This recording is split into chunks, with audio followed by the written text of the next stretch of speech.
Take your needle down through the fabric and bring it back up in the hole to the right. Leave a tail and then take your needle back down the original hole, splitting the thread. This time we will bring the needle up to the left of the original hole and back down the original hole, splitting the thread.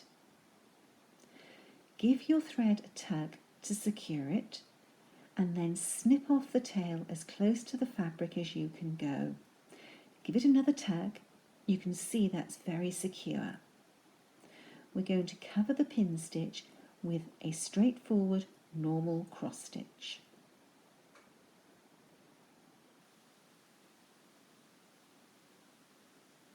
You can't see where the pin stitch is now.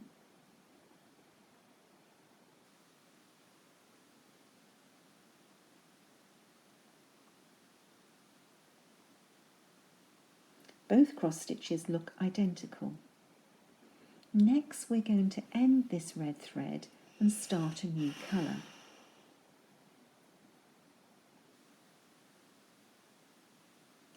Bring your needle up through the fabric and back down into an adjacent hole.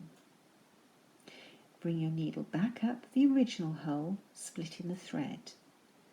Take the needle down to the left this time and then back up through the original hole. Give the thread a tug to secure it and then snip it off as close as you can go to the fabric. If we test that last stitch, you'll see it's holding firm. We'll now start our blue thread.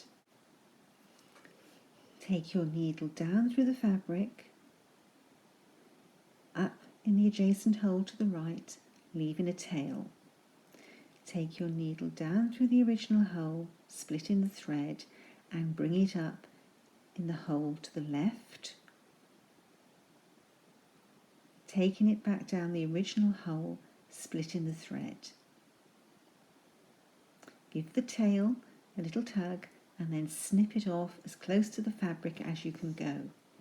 Next, we're going to cover the pin stitch we used to end the red thread.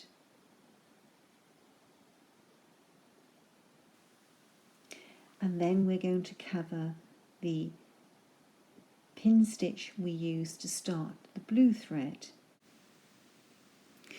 Next, we're going to end the blue thread where we do not have another cross stitch to cover the ending pin stitch.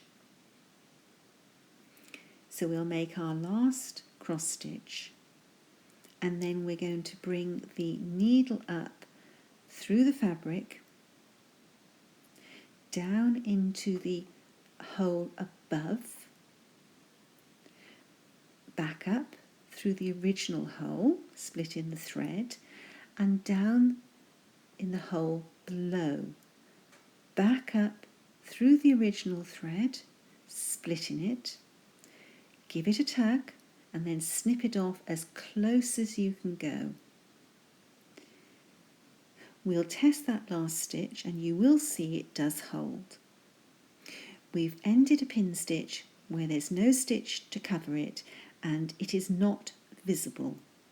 I hope you've enjoyed this short tutorial. Please try the pin stitch on a doodle cloth.